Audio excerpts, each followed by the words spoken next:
heading toward our gate, B42, to get on our flight to Amsterdam, leaving London Heathrow. Approaching Amsterdam. The view from our room. We're up on the 3rd floor, and this is on the canal Pritzgracht. The narrow canal houses that some of these older hotels are now housed in have some very narrow stairways and no elevators. Looking out on the canal, our first night in Amsterdam.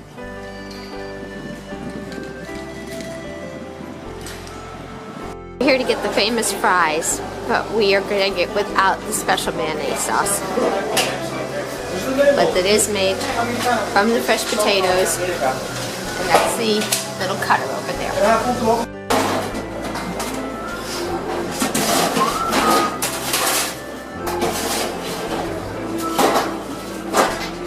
You're welcome.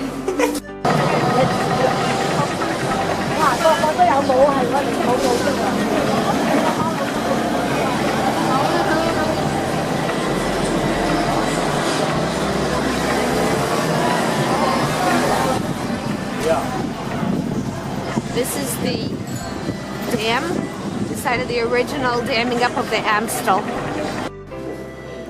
We're in Rembrandt's house, and this is his salon and bedroom. And these rooms were reconstructed based on his sketches from different times. This bed, which was his, was recreated based on a sketch he had done of his wife in the bed. At one point she was ill after giving birth, and she died shortly afterwards. It's high ceilinged, and he would receive guests here, though this room was not one of the rooms he used for showing paintings that he was selling and dealing for other artists.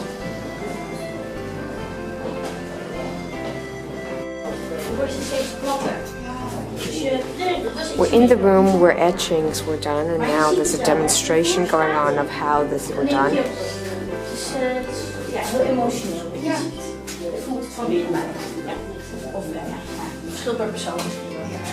Nou, deze heet graveren. En die was eigenlijk de oudste van de technieken. En bij die snij je lijnen uit. Dit heet een burijn. Het heeft de vorm van een V. The empty room was used as a showcase room for Rembrandt's customers. They'd come in. He would have many paintings displayed here, and a guest could even stay overnight in the box bed. The woodwork was decorated in a style that allowed for the imitation of different materials. So in fact the marble, most of that in fact is wood, and what appears to be inlay is simply painted here on the box bed. Made that on Tuesday, and that's still nice and workable today. But when it does dry, it's going to become hard and plastic. And it'll even be light fast, like all my different stones and minerals. So it's not just the pigment and linseed oil together, like white. Yeah. Simple, huh? Yeah. You know, we actually make it more complicated today.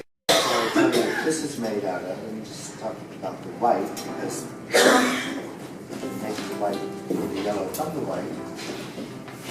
Remember, it's kind of this white was a lead white.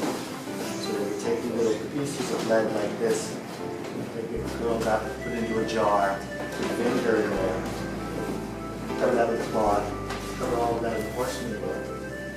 Because if you keep the ammonia in that vinegar, after about 3 months, that's hard white, and then you can grind it in white powder. It's a Dutch lead white. And that's leading us to the yellow, because then what you do is you melt down some tin or pewter You add some of the powdered lead powder to it once it reaches like 600 to 900 degrees, and then it turns this bright yellow from lead tin down. Thick paint that I've already made, I can thin that down easily again with oil, but if it's too thin and runny, sprinkling some powder doesn't always work. It's best to do it slowly. There we go. We make up a small amount like this because the idea was you just make up what you need for today. Tomorrow, you know, it's in a jar. You're always going to get the same color. It's the same level of oil to work with that proper thickness.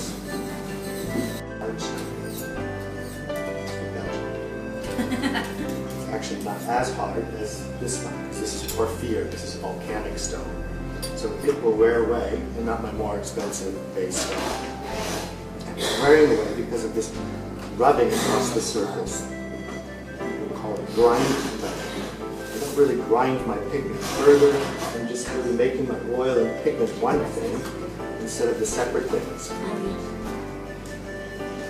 It doesn't look like I'm going to have anything left, but I'll just scoop all of this back. Zunhak. Very easily. Thick glossy paint. Make little peaks with it.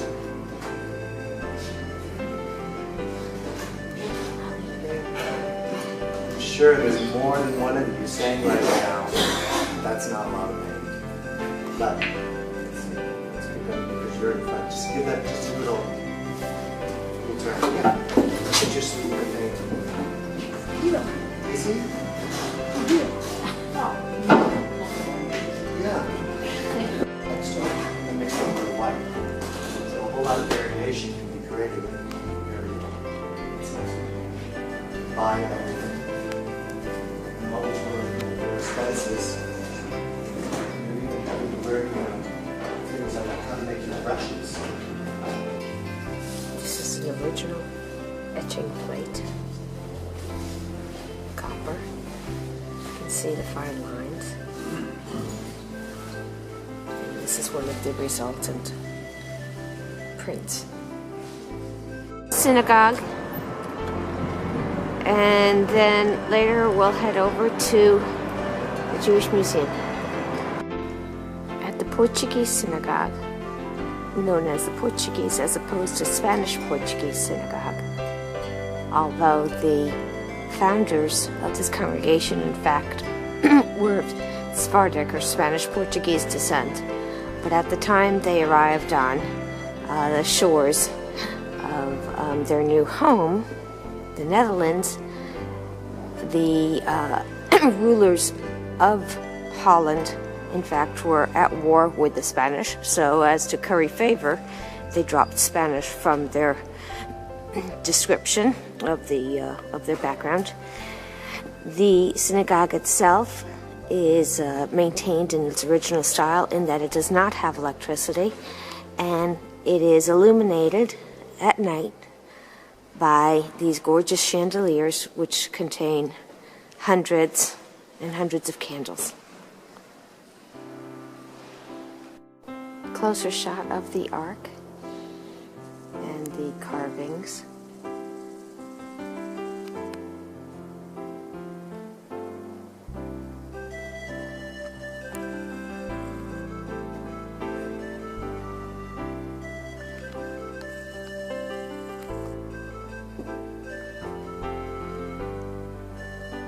These are used for the Chatan Torah at Simchat Torah. And here chuppah that was donated in the early 1950s. The Torah would be removed from the Aron Kodesh, walked around to the opposite end of the sanctuary, where it would be placed on the reader's desk here. And this is also a spot from which the Chazan would conduct services. And right by the entrance to the sanctuary are the devices that enable this congregation to continue using its candles. This room at the synagogue complex is referred to as the Mamad. It's used as the boardroom. And the symbol on the carpet, the phoenix, represents the rising of the congregation, Jewish community of Netherlands. Okay. Down underneath the primary courtyard, these rooms have been set up as archival rooms, probably for records, but here we get a chance to peek in on the various Torah mantles and other treasures of the congregation. As a matter of fact, it's called the treasure room. Again, we have the different silver pieces used throughout the year. Some very elaborate, some obviously a little more aged, and some more modern.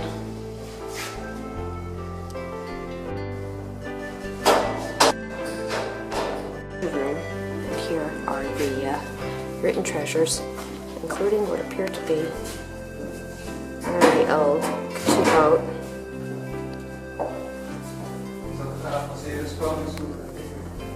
A number of these pieces in this room date back to the founding of the congregation.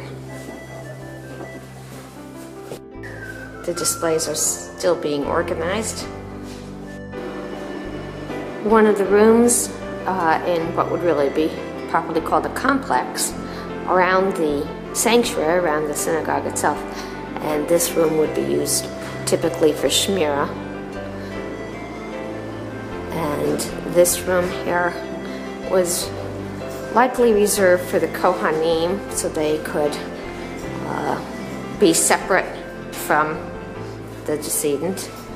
And this one is referred to as the rabbinate, likely used as the rabbi's study or offices, and now more of an archival display. Just some of the thousands of bicycles, but these rather appealed because they have little coaches in front for the kids. Afternoon, we just left the Museum of Dutch Resistance, and we heard the story of how Jews of Amsterdam were rounded up into a theater, and this in fact is the theater just about 2 blocks away, and it describes still on these posters outside the theater the procedure that was carried out, and inside offers films and pictures of that time. It's known as the Blue Bridge, and you can see that the lanterns are painted with blue, and it does have the crown for royal family, and it's a busy part of the canal.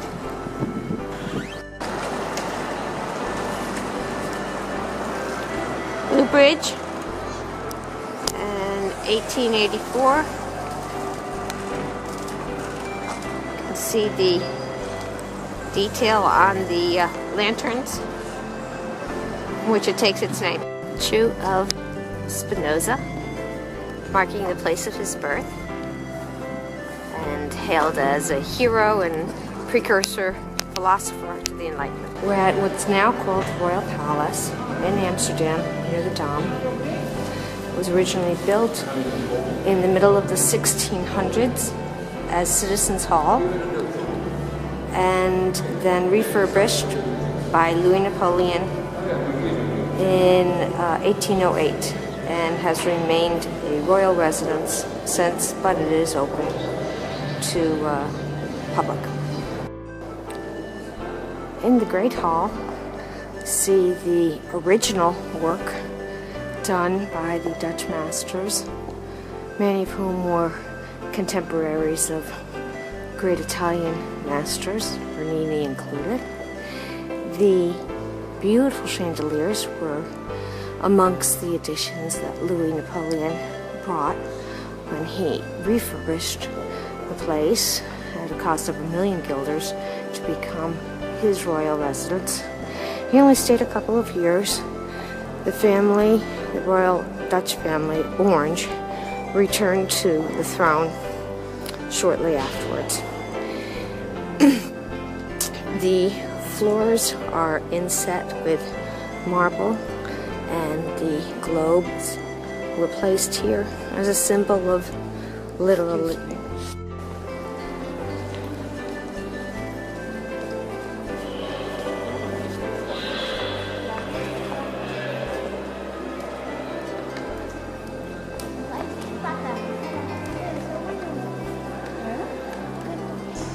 Ja, we kunnen wel één stuk.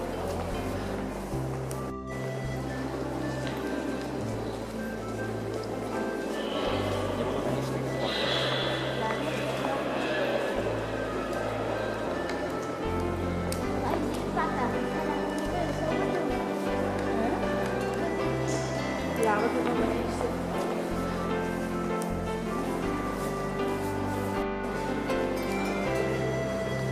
This hall from the other end.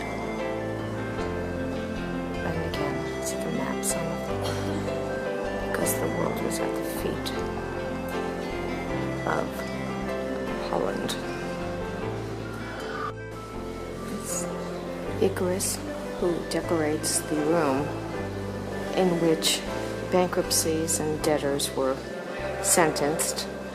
Of course, was refurbished for different purposes by Louis Napoleon, but then has been returned to its previous employ. The idea of Icarus is that those who take risks are going to suffer the consequences. Relief is more indicative of successful insurance transactions that took place here. Again, the room was refurbished as a bedroom, very lushly. And the painting harkens back to the trade that Netherlands was involved. Originally designed for the administration of orphans, that is, to be sure that they were well cared for by the state, repurposed again as an absolutely magnificent bedroom.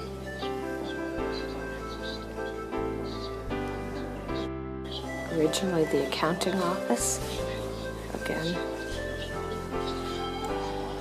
a royal bedroom. Occasionally these rooms are used for visiting heads of state. Lavishly decorated room, great deal of gold leaf detail. Ceiling.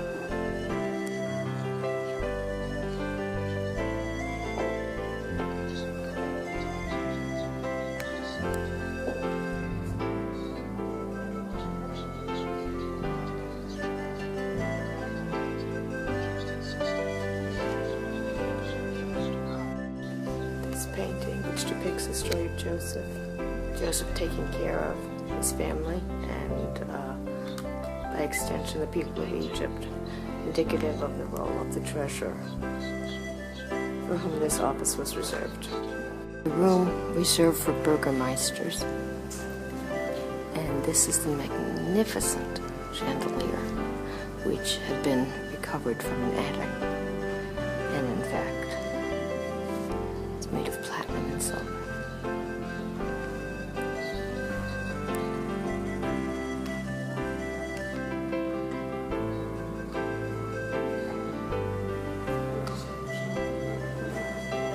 The flower market in Amsterdam from the back. See all the little greenhouses. Oh ja, en die Having some strange weather right now. A little bit of hail. Should be able to hear it. Sit on the table. That's a good contrast.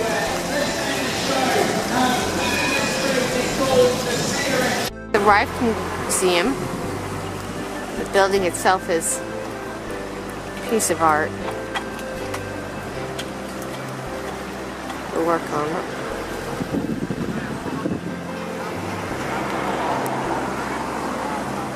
The Reich Museum. The building itself is a piece of art. The work on it.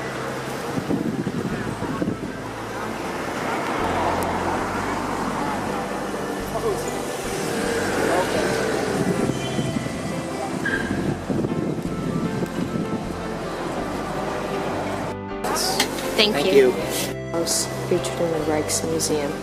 This is a favorite of wealthy women who would have their own homes made into miniatures.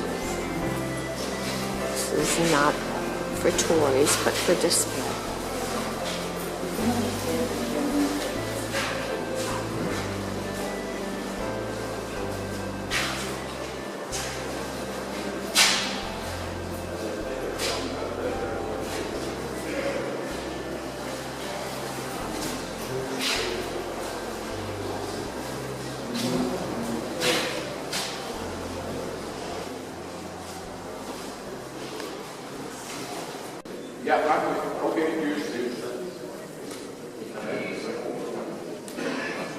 In the Reich Museum, in front of one of Rembrandt's masterpieces.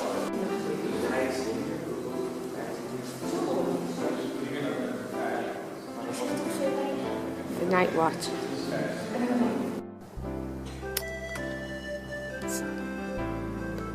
Sunday morning.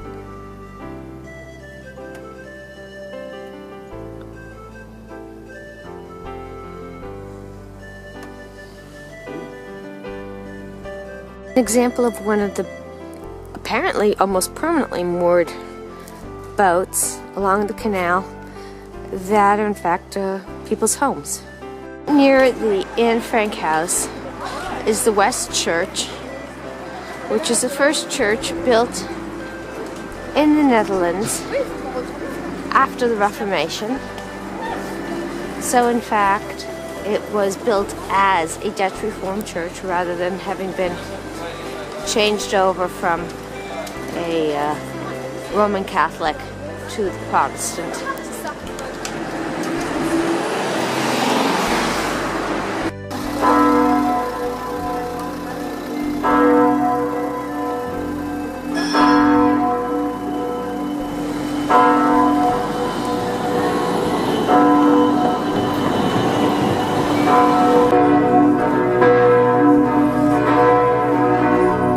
Canal cruise now. Bell gable became very fashionable. In the 18th century, the cornice, a flat gable, became popular and was often decorated with family coats of arms or the image on the gable stone often made reference to the religion, city of origin or profession of the house's occupant. And our room is way up there on the corner.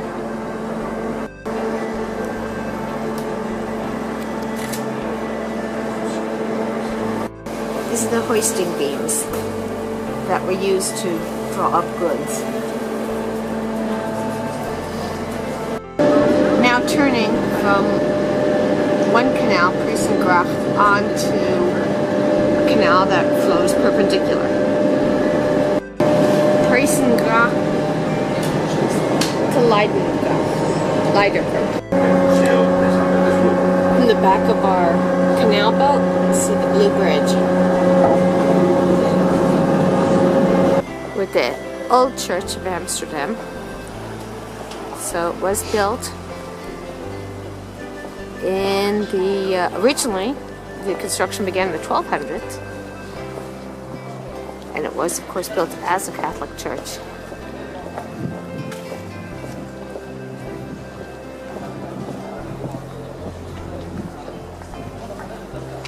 And it's right on the edge of the red light district.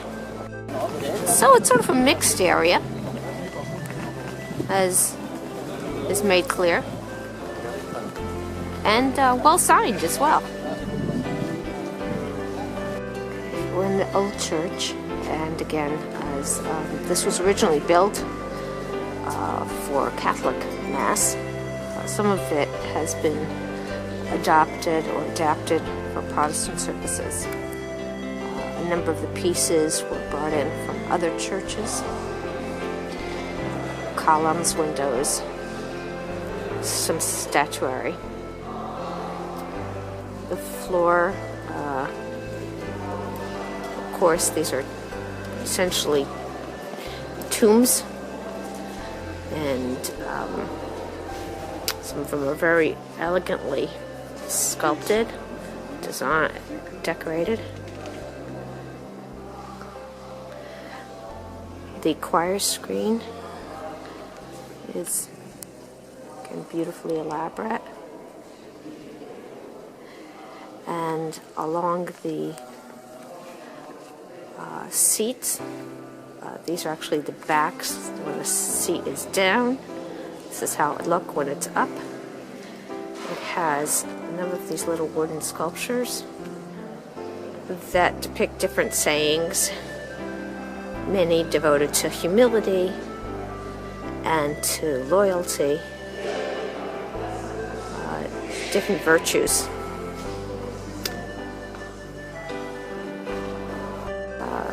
This one in particular, as in money, we would say money doesn't grow on trees. Here, money doesn't come from other places. So, it's one of the somewhat more elaborate markers. This room alone has tombs from the early 1600s right through the 1700s. Some simply with the names or the date of death.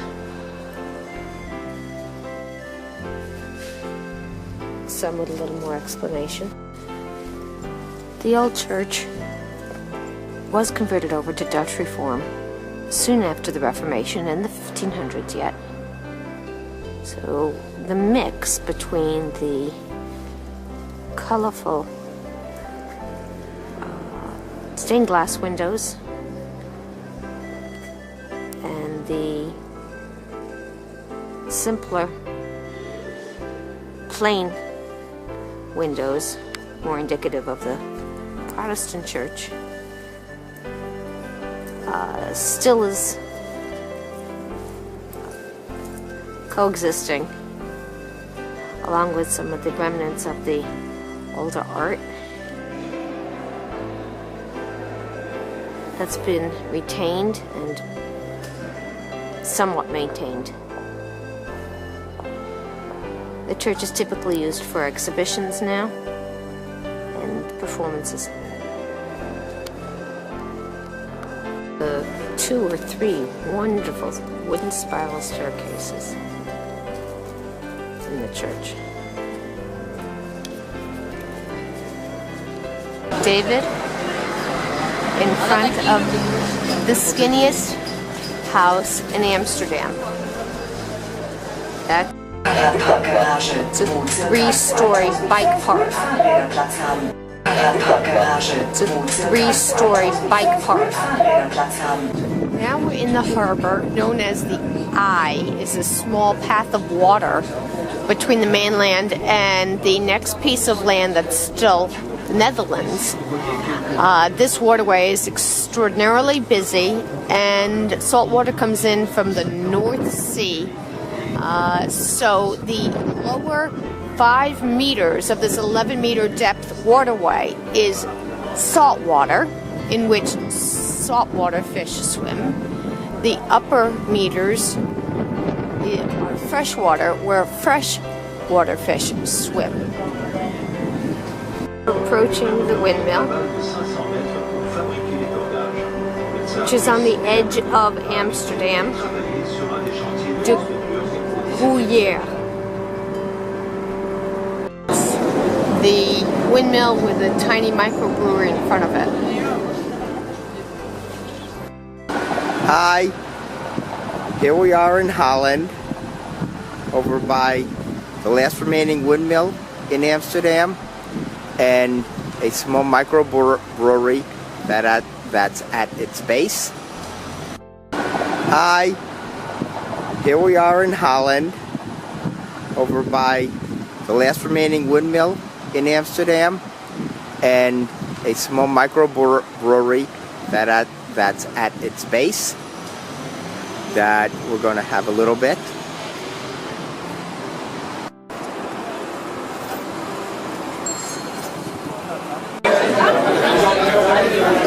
How's that? Big drink.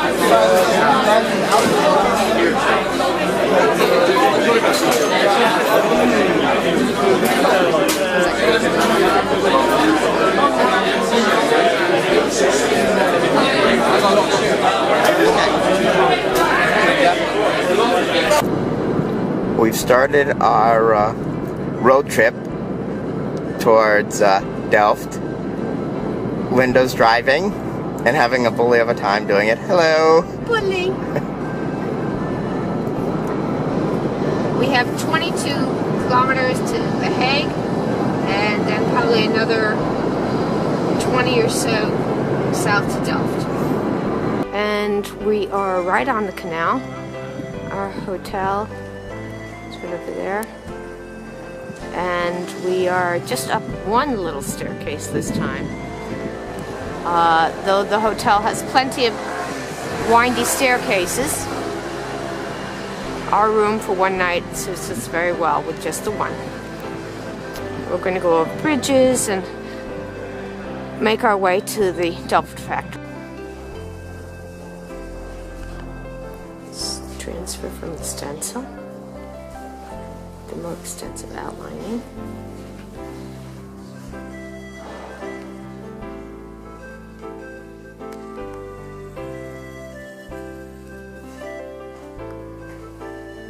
Master painter starts to fill in using the cobalt oxide. Mixes water in for the lighter shades. An illustration of the finished urn. Starts at the bisque, the stencil, and then painting is applied, and then after firing it takes on the blue color. We saw the original Night Watch by Rembrandt over at the Rijksmuseum a couple days ago, and now we see it rendered in Delft blue on tiles. This was a piece that took months to produce, and it's now approximately 12 years old, and the owner has allowed the Royal Delft factory to continue displaying it.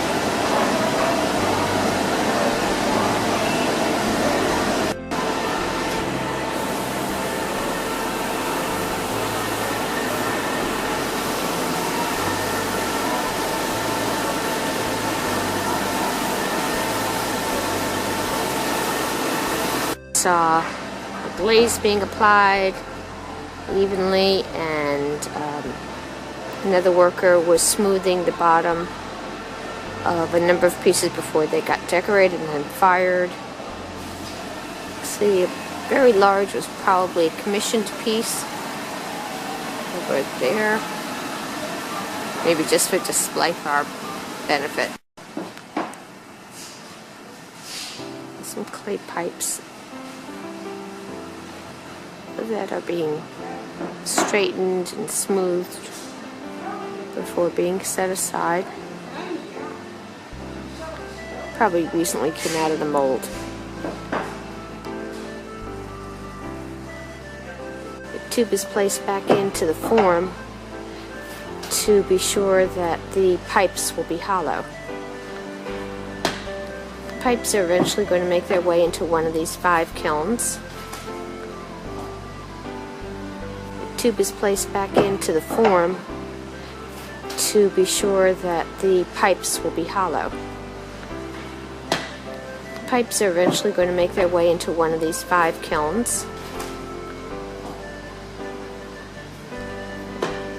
Heated, and ultimately after another coat of white clay is sprayed on, be ready for deco. We've arrived at the main square in Delft. That's the new church,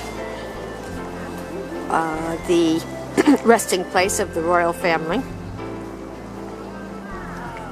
And it's very large open area. At the other end of the open square is the government building. I guess we would translate it to City Hall, and this dates from the early 1600s.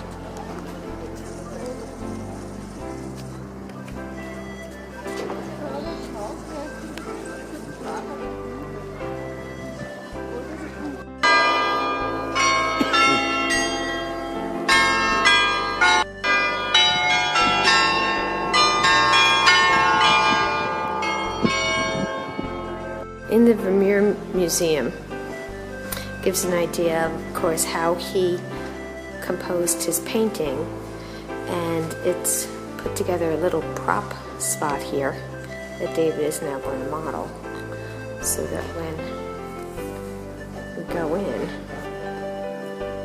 we get a sense of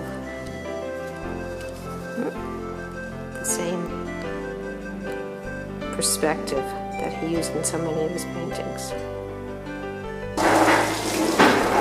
It's raining in Delft, and we're right along the side of the canal, and here comes this one. And if I were this homeowner, or this homeowner, or that one, rain would make me really nervous. And in front of the old church, which was built, part of the original structure was built in the 1200s, and of course originally as a Catholic church, is now being used as a Dutch Reformed church. And we're in the older part of town, and you get a definite feel for the difference. The buildings, the architecture, it's just clearly of a different time.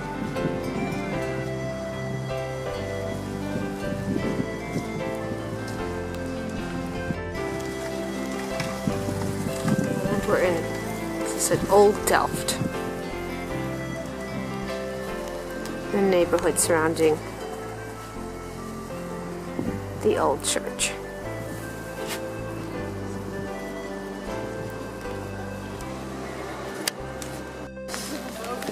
Back here in the middle of Market Square in Delft at night, sprinkling, it's just so pretty.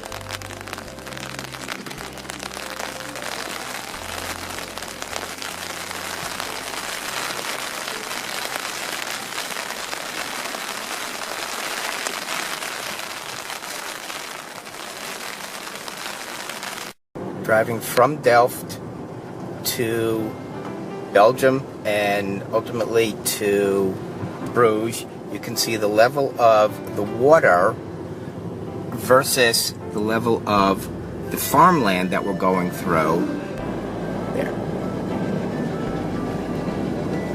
Driving from Delft to Belgium and ultimately to Bruges, you can see the level of the water versus the level of the farmland that we're going through, and can make out the sheep that are in the field that I can't find.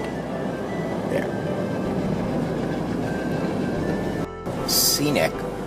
As we drive along through the countryside, taking the more scenic way, we pass a number of these little drawbridges going over the canals from one farm to the other farm. A number of greenhouses that the roses are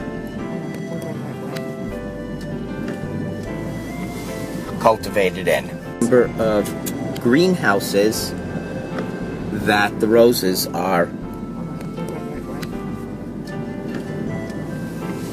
cultivated in. And a number of sheep in the field.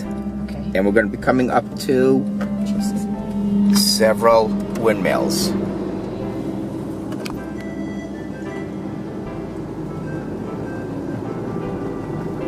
And these are working windmills that are used to grind wheat or whatever for local farms. Across from one side of this, the mainland, to one of the little islips on our way across the northern part of the Netherlands. To cross by ferry over to the next peninsula.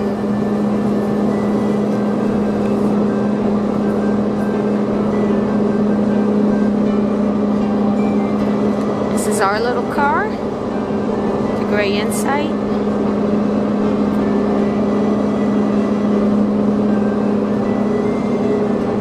Roll while we're on the ferry.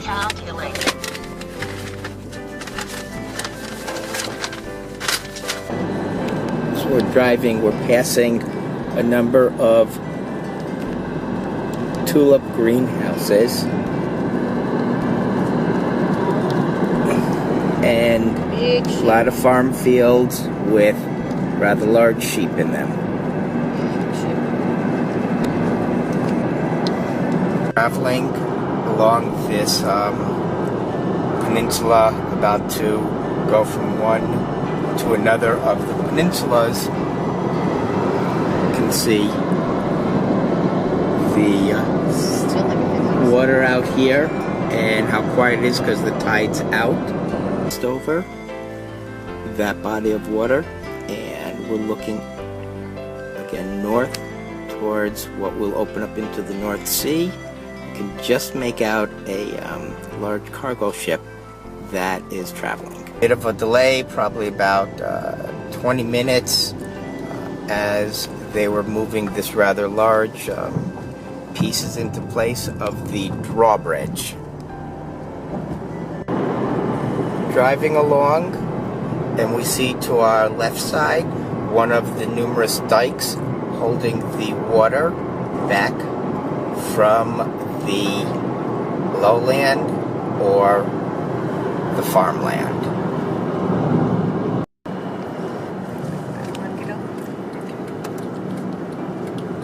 Okay, coming up to the Belgian border.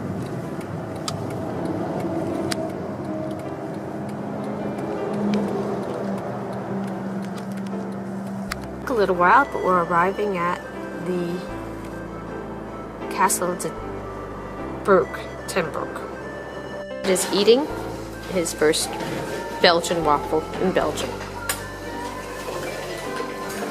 And drinking his first coffee in Belgium too. Middle of the Berg, you hear some rhythmic music because there is a celebration of good health and activity going on all around us. A lot of youngsters enjoying some pretty wild activities in this amazing setting.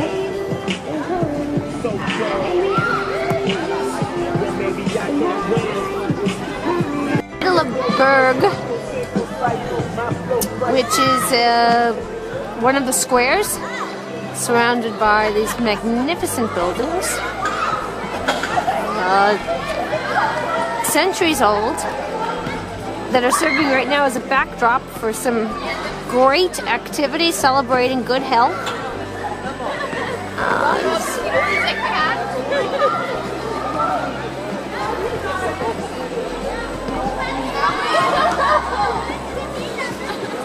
Detail on the Stadthaus, and this dates from 1376.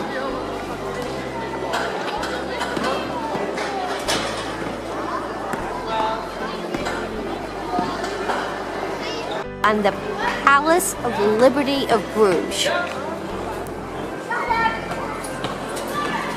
Different symbols of law, justice,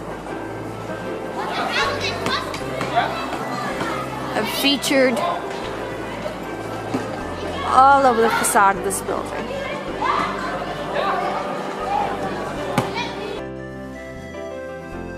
It's the morning of October 31st, and this is the view from our bedroom windows, I should say. Several of them.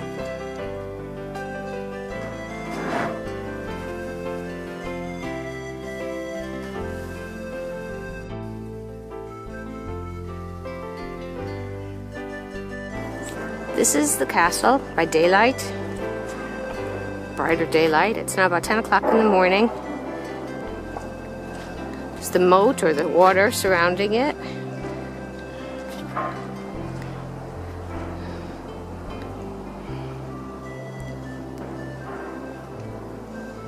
It's where the manager stays. And it's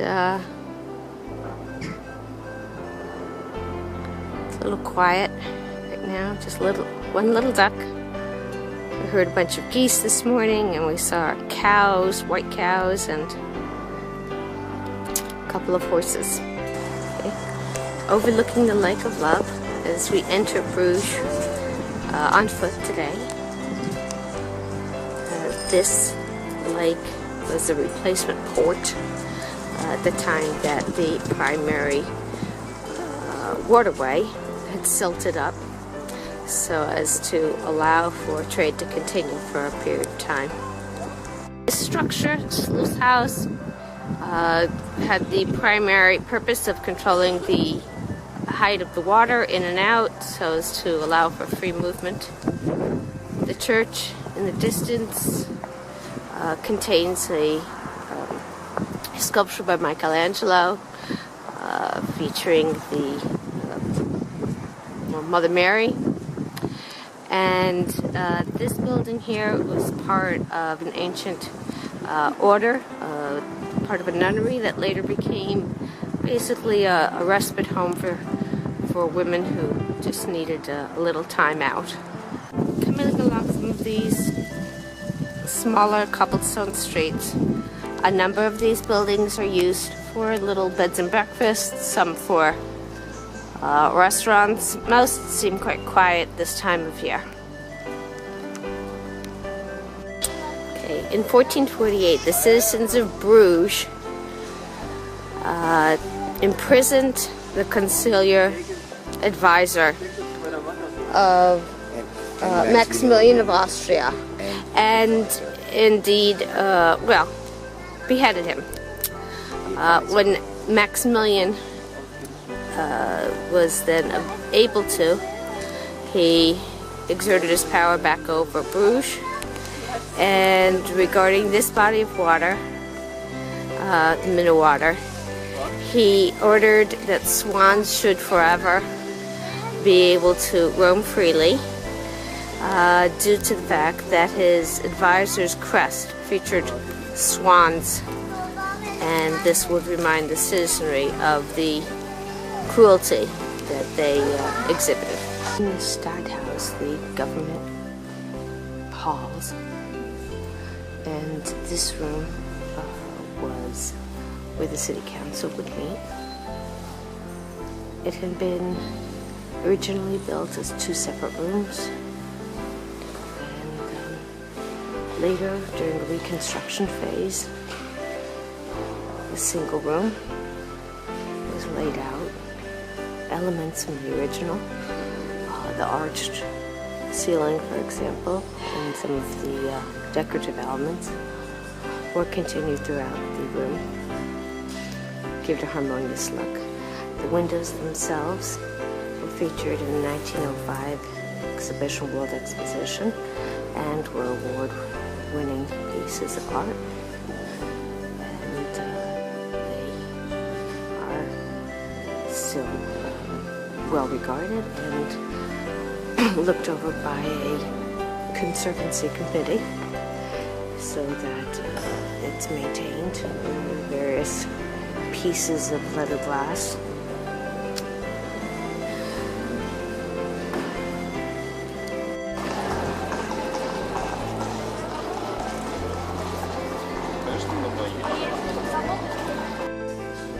This fireplace and the woodwork above were created as a tribute to Charles V, who, through struggles, was able to allow Flanders to free itself from the feudal influence of the French. And this goes back to 1525 to 1528. Charles I is featured center and surrounded by an abundance of decoration. And to his right and to his left are his maternal and paternal grandparents.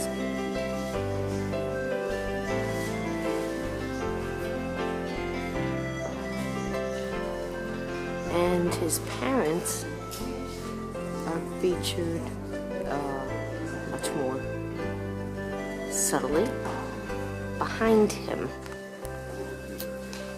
The white marble frieze offers the story of Susanna from the Bible, who is well known for being virtuous in the face of corrupt judges. Church Basilica dates from 1150 and is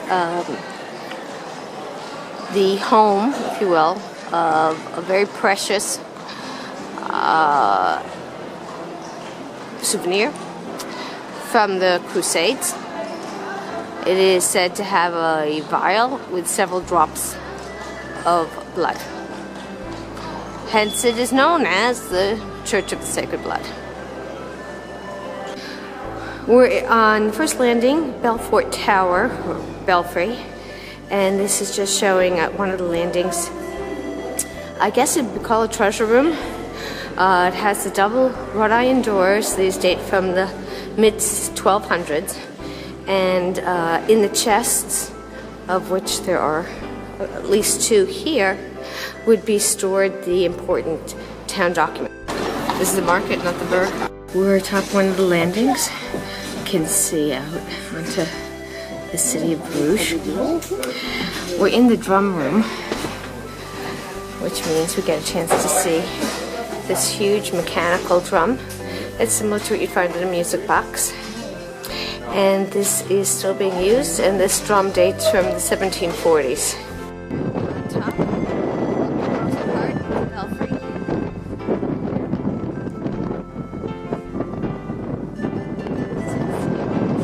The one that has the Michelangelo statue outside. This one would be the of Saint Salvador.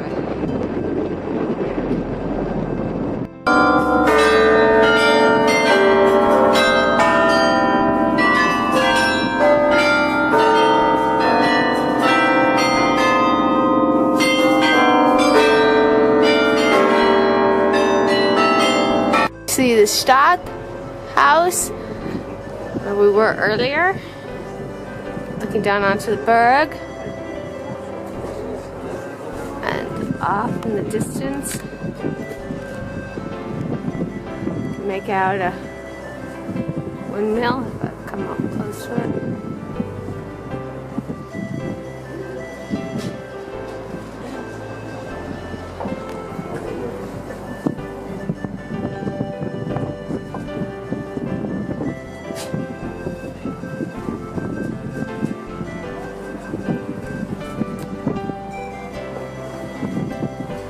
this is the belfry we climbed just now. 366 steps up and down the spiral staircase. Demonstration here at the Lease Museum.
We're told this woman has been making lace since she learned.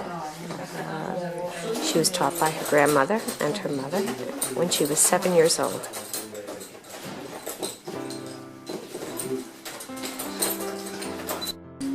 And this beautiful piece of work is going to be gathered together into a flower.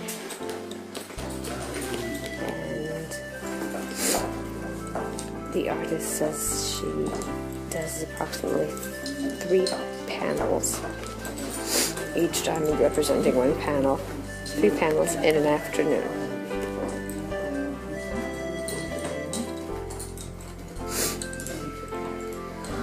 Church of Our Lady that does house Michelangelo, Madonna and Child, but in a way more interesting. During the time of excavations, at one point when they were working on this centuries-old church, they came across some of the older vaults. And the interesting thing about these, it teaches us some burial practices of the time of the 12 and 1300s, that a number of these different graves were painted on the inside, often with religious motif. And what we're looking at is through the floor near the altar in the choir area at some of the uncovered graves. Above these we have the raised grave sites of Mary of Burgundy and of Charles the Bold. They've been moved back here. They were started out here, moved back here after having reposed in a different church not far. October 31st, we're in Bruges, happy anniversary, and Linda's eating a Belgian waffle. We're enjoying our second morning at the Castel de Berg, and this is what greets us in the morning. We're about to come down for breakfast. This room, this table's been set aside, usually for a bigger party.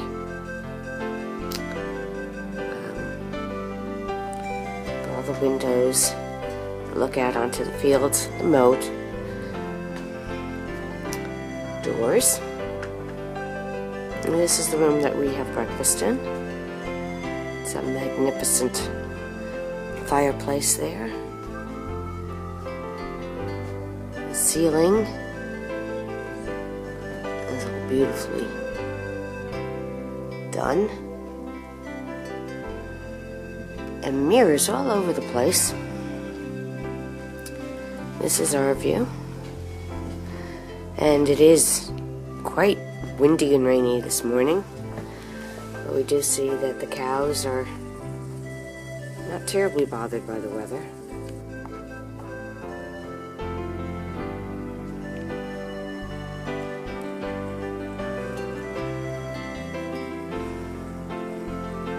The buffet is set up just as the rest of this room. See all the heraldry around the mirror.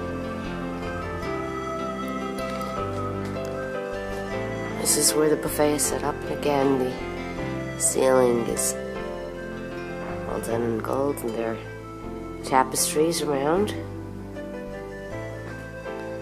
Another wonderful fireplace.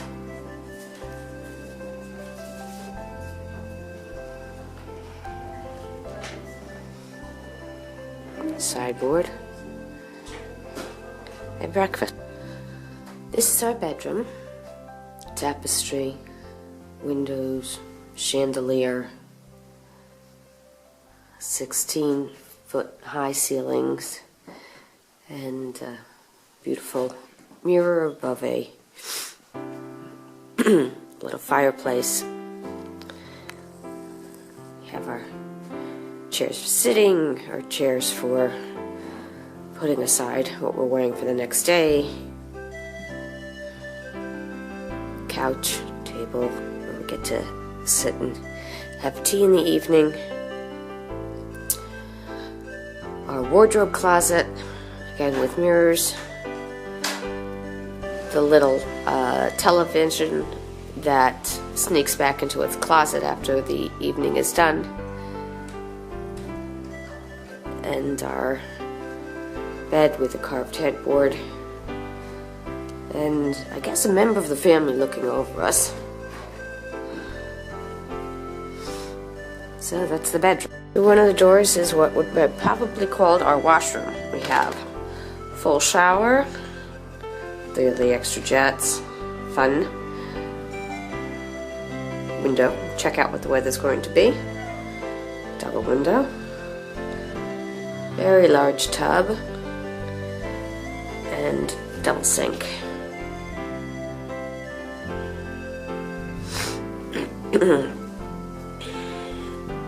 So our hallway, lights are off, and the other part of the facilities include the bathroom window, so it's again separated from the washroom, and we have a wash basin here in the hallway. We haven't used it, but it is mighty cute. So it's a lot of space, a lot of privacy, and we've been very comfortable. This is the meadow or field that we look out onto. This is from the side road. Here, those corner windows, lower level, are ours. On the second level. On the second level.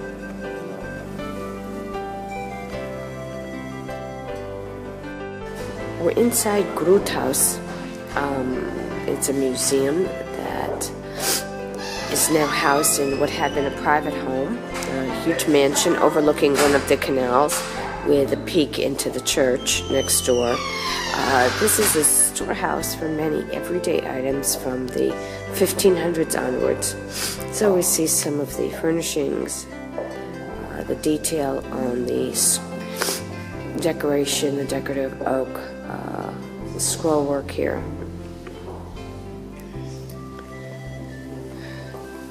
These pieces were used to contain the hearth fire so that embers weren't able to escape. And this was a small oven that would go, or stove that would go from room to room to warm up the room. Some more luxurious items from homes in the area. This all-lace dress was used just once. by a woman who became a nun, and this was the dress she wore for the ceremony. The lace is in the style of Bruges. And next to it are some other pieces that are in French lace style and were very popular at court, so it became known as the Queen's lace style. This is a clavichord that dates from the 1500s, and it's all well preserved. You can see the keys and all the decorative work, and the builder did sign his name. The room had been the mansion's kitchen. This is evidenced by the huge hearth. This is a large room and would have been the primary meeting place for the family, and at other times of the day probably for the servants. This is one of the Flemish tapestries that's featured here in Groothuis. This is an example of miniatures to scale that were popular in the 1500s and such. This is a scale model of the Church of the Holy Sepulchre. This is a scale model of a boat. Now the Groothuis belonged to the official who had the rights to collect taxes on grout, which was an element used in beer and other food preparations. Other tapestries, and as you first walk in, you get a chance to see this small guillotine that was in actual use here in the Bruges area.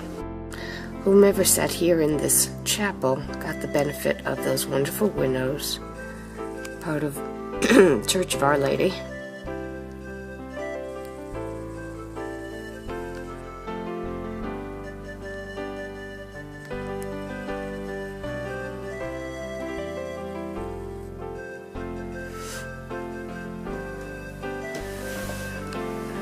This is all from the interior of the private chapel. There were guilds for nearly every craft and type of business. This is the shield, and these are mini shields to be displayed by members of the Guild of Used Clothing Dealers.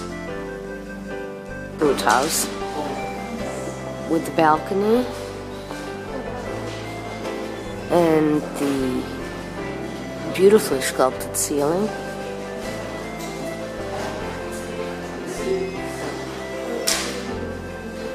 And to the right of the entrance is a bust of Charles II of England, who fled England during the time of Oliver Cromwell and took refuge in the rear of this grand mansion, which is now known as Groothuis.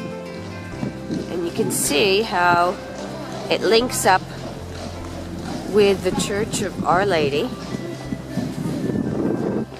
which is a primary church here in Bruges.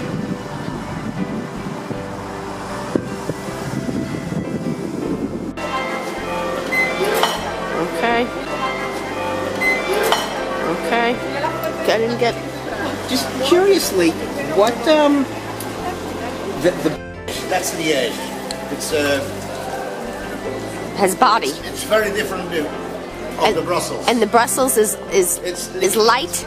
Yes, thin. very light. Very light. I think Bigger we just but light. And the sugar is on top, and here it's inside. inside. This is, yeah, this is very, very nice. Okay, so this is Legiet. No, this is not liquid. This is It's like a bread. Yes. Okay. The dough is like bread. Yes. Okay. Thank you very much.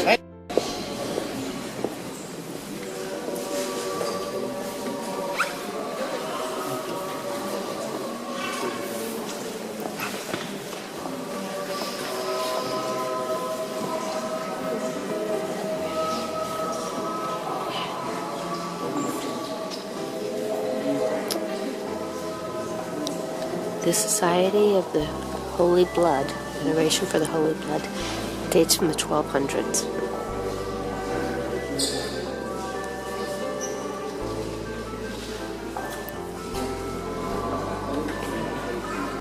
So the relic is kept in this glass vial, available where people go up to for veneration. And when it's put away, it's placed in this chest, silver chest.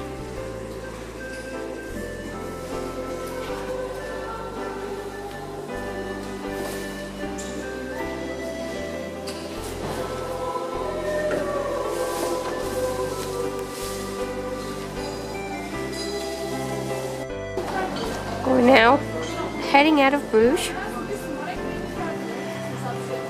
You see all the carriages lined up. The horses are on their water break. And the swans are enjoying this drizzly weather.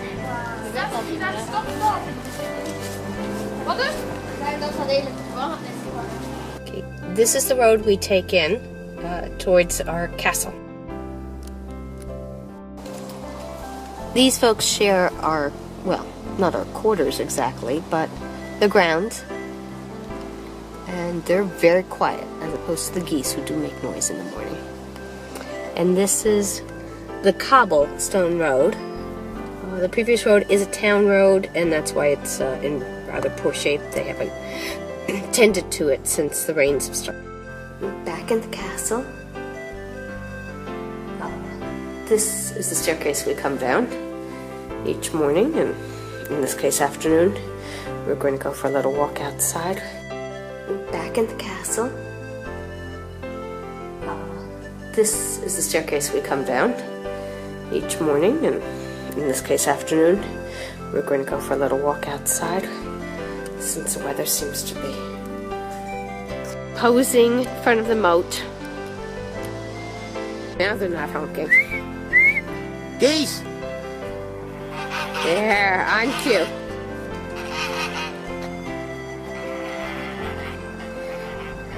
Now, we've seen many cows since we got to Belgium, and it seems the vast majority of them that we've seen are these amazing white cows, which of course give white milk. Chocolate milk that's put out every morning clearly comes from the other side of the family. Now they're not honking. Geese! There, on cue.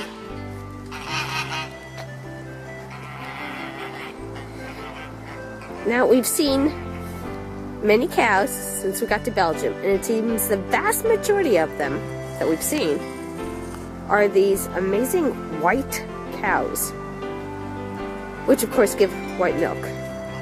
On the other hand, the chocolate milk that's put out every morning clearly comes from the other side of the family. We're here at Waterloo, the visitor center. And this is the Lion's Mound that we're about to climb up. And it's 226 steps up. And the lion protects the globe and symbolizes the return of peace to Europe. The inscription on the monument notes the date of the Battle of Waterloo, the 18th of June, 1815. This map provides a schematic illustration of the grouping of the armies. Essentially, Wellington, along with the Dutch Belgians, the Prussians off to the side, were outnumbered by about 4,000 soldiers. But on the last day, in June, they did overwhelm an army of 72,000. Here at the top of the group, this is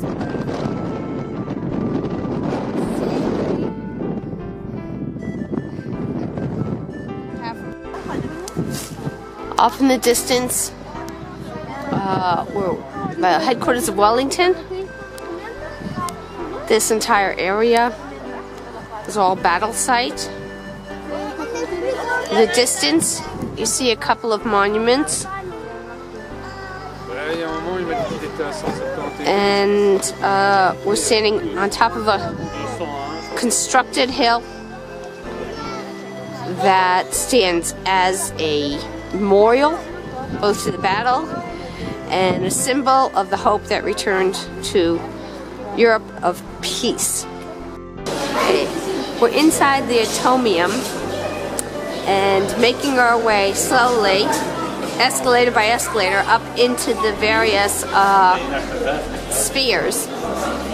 And along the way, we have information about the 1958 Expo for which it was originally built.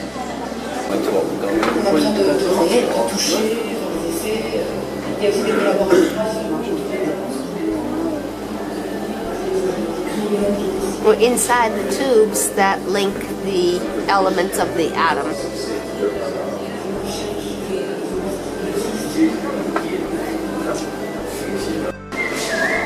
The displays on the way up.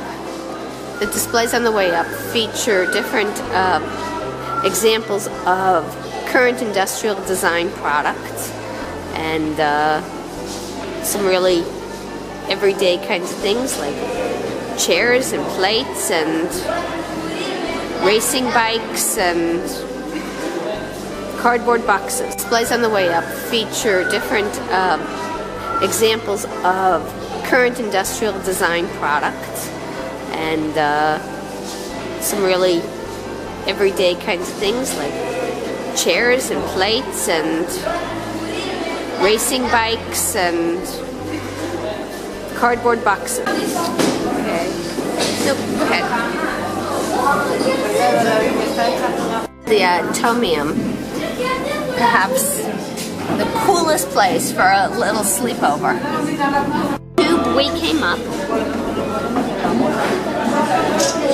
and now you can see out onto the city.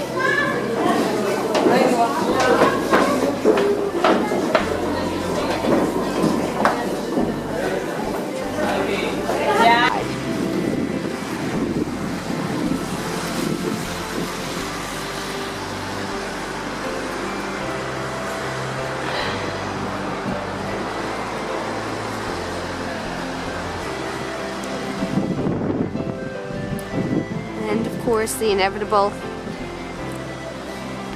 waffle truck.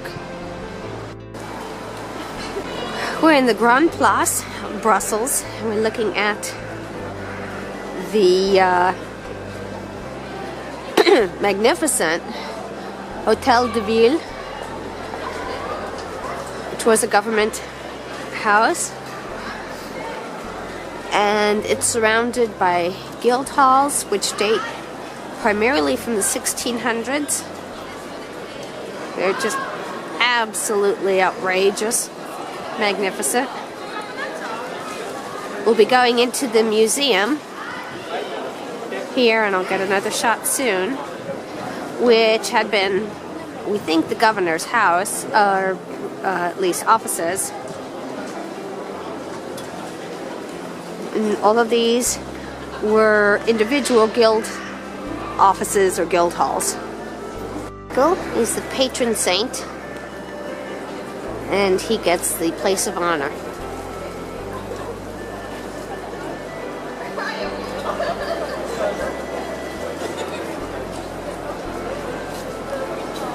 Okay, this is the guild halls, and although it looks like it's a single structure, they're all separate guilds, different years you can see at the top. Different images representing the guilds.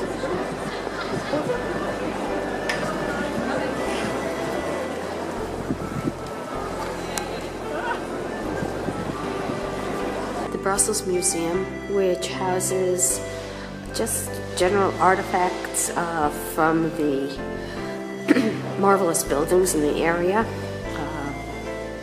Essentially, it gives them a home after some of the buildings themselves had been destroyed over time. So this is a beautiful wooden sculpture, just struck me, that had been in one of the churches, Church of Notre Dame. From inside the museum, looking out a window, we get a chance to see a good perspective of the guild halls from up a little higher. And again, you can see the distinct buildings, one from the other, in their statuary.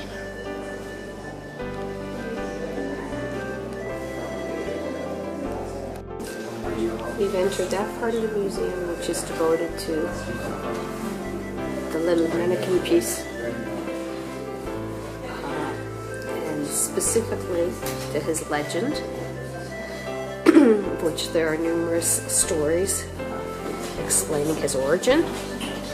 And it is a practice, protocol, for when a visiting head of state or dignitary comes to Brussels, they bring along a little outfit. So we have here just a small part of his wardrobe of over 800 outfits. This is some of his robes. Some of the little outfits.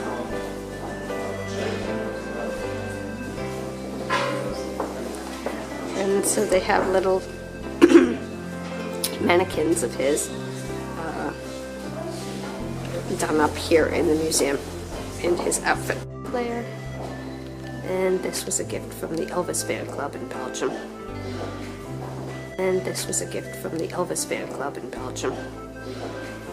We're in the room devoted to tapestries, and it explains how the tapestries were created based on a template known as a cartoon, which would be placed over or under the loom depending on how it was being worked.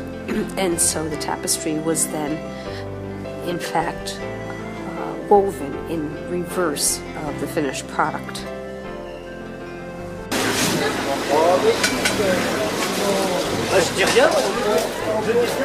Normalement, pas de photo.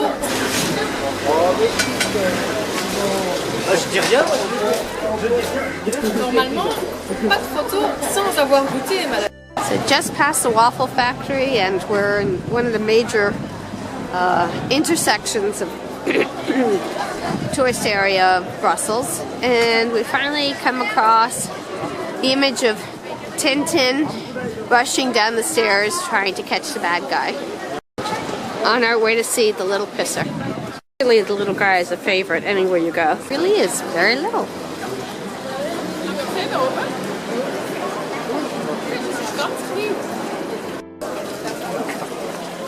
Okay, my two favorite pictures. Okay, my two favorite pictures.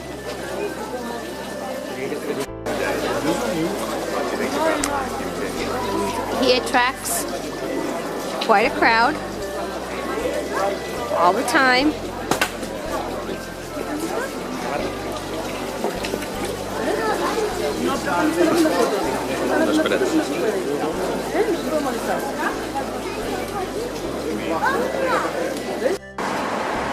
This Great Synagogue of Brussels, completed in 1878. This entire pumpkin's made of chocolate. We're at Patrick Roger, and it's one of the artisan places, and again it's very much like a jewelry shop, to the point that it almost looks like a Tiffany's bag that we're getting now. This is also Patrick Roger, all made from chocolate.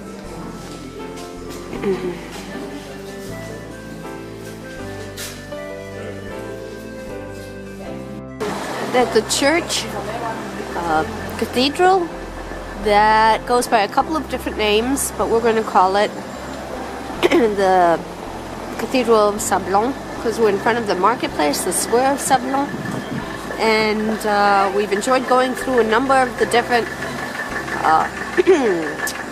little market shops, including a great many silver antiques and other such things.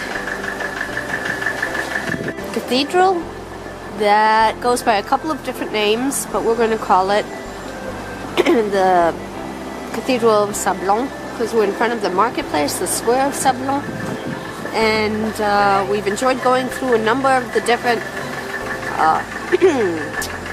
little market shops, including a great many silver antiques and other such things.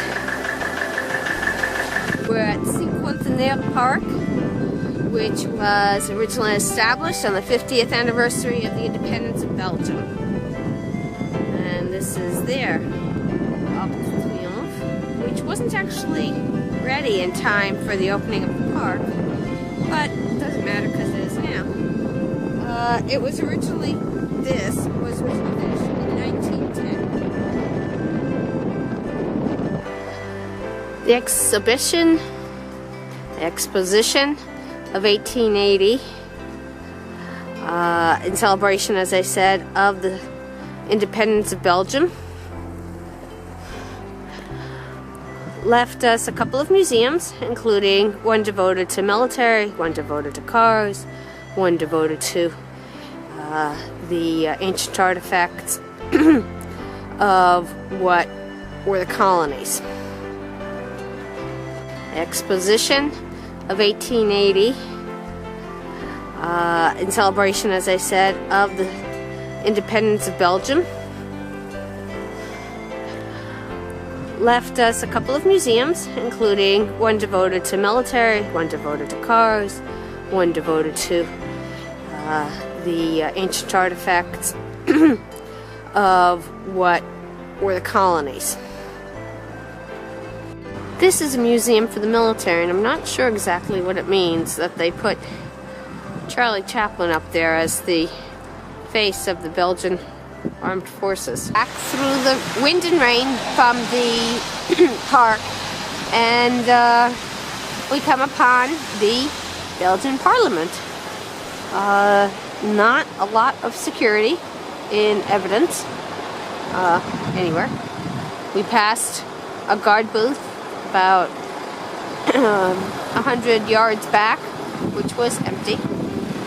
And so, this is as we come back closer into town. We had already passed a lot of the EU area of town, and you can see that they do fly both flags here in the Parliament. We come upon the Belgian Parliament. Not a lot of security in evidence anywhere. We passed a guard booth about 100 yards back, which was empty. And so, this is as we come back closer into town. We had already passed a lot of the EU area of town, and you can see that they do fly both flags here in the Parliament. Across the street from the Parliament is the park, and just focusing on the trees, this weaving of the branches, we've seen it in a few places. Across the street from the Parliament is the park, and just focusing on the trees, this weaving of the branches, we've seen it in a few places, and we're not really sure what the purpose is, but it's kind of lightened up a bit, and we're in front of Cathedral of St. Michael, which is essentially the National Cathedral. And we're inside for the tail end of the service, and heard some of the organ playing and the harp. Quite impressive, and the windows are quite marvelous. We're in front of Cathedral of St. Michael, which is essentially the National Cathedral. And we're inside for the tail end of the service, and heard some of the organ playing and the harp. Quite impressive, and the windows are quite marvelous. As part of Remembrance Day, we see some veterans from the armed forces, and we saw some scouts earlier.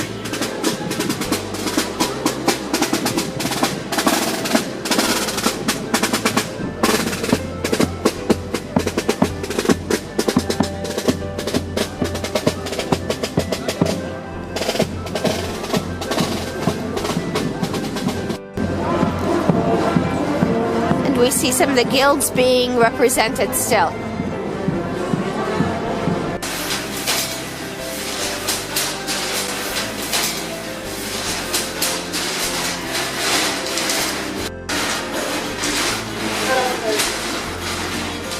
What are the flavors? What are the flavors? That was marching earlier apparently presented the little one with his new outfit. We're in the train station of Antwerp, probably the only train station in the world that has shop after shop after shop devoted to the sale of diamonds. At first glance it looks like a jewelry store, but in fact this is the chocolate store that we just had ourselves a lovely time in Antwerp.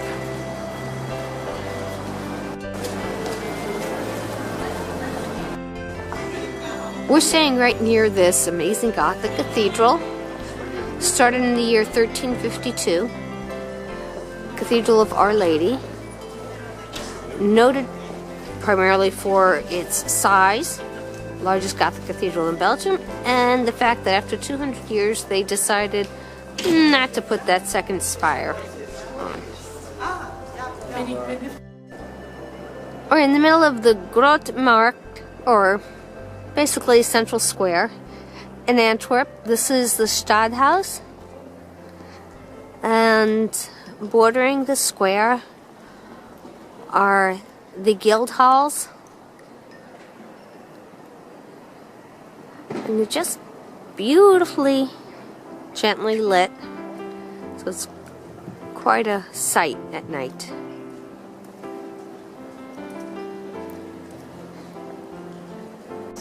Overlooking the portico of Rubens' house. We've gone through most of the house, which he personally used for over 20 years, and it was beautifully decorated with paintings from his own time and a little bit earlier, some of his students, some of his teachers. Portico, overlooking the portico of Rubens' house. We've gone through most of the house, which he personally used for over 20 years, and it was beautifully decorated with paintings from his own time and a little bit earlier, some of his students, some of his teachers. In the gardens behind Rubens' house, and evidently he became a very wealthy man in his own right, had an extremely active school from which he had to turn away many, many pupils. He was well regarded as an artist, as a teacher, and as a diplomat. This is one of his two homes that were his till the end of his life, so he never fell into debt as others did. It's just a very impressive home and gallery. We're in front of the train station, which we saw from the inside before. From the outside, it's really magnificent. We're in front of the train station, which we saw from the inside before. From the outside, it's really magnificent. Okay, interior of the train station, and it's very clear why this has been the setting for movies. I'm a bit overwhelmed by the attention to detail. It's just magnificent.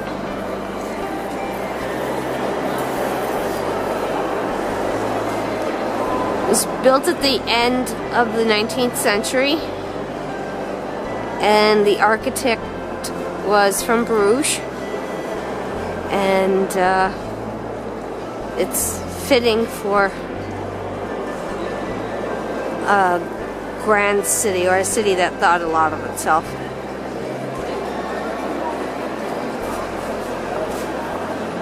We're in the factory demonstration area of the chocolate line, which is a store that's housed in a previously known Napoleonic era palace.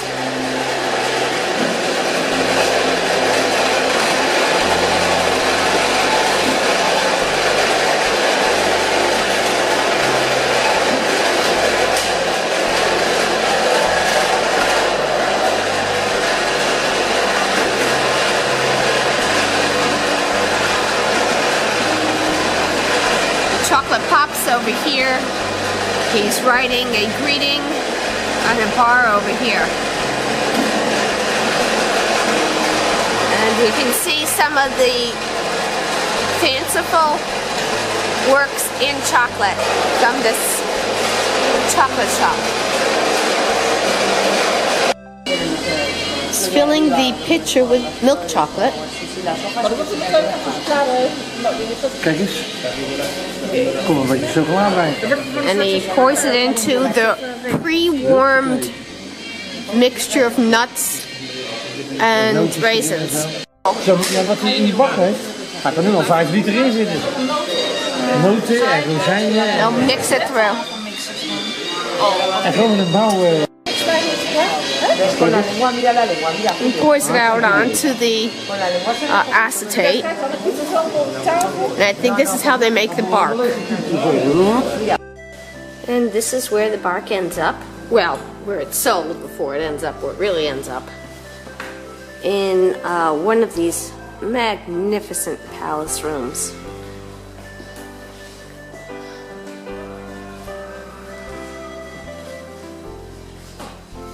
Great setting for chocolate. We're on top of the MAS, which is Museum on the Stroon, looking out from the panorama floor onto the harbor of Antwerp, the port of Antwerp. And you do get a chance to see just about the whole city from up here. See the cathedral.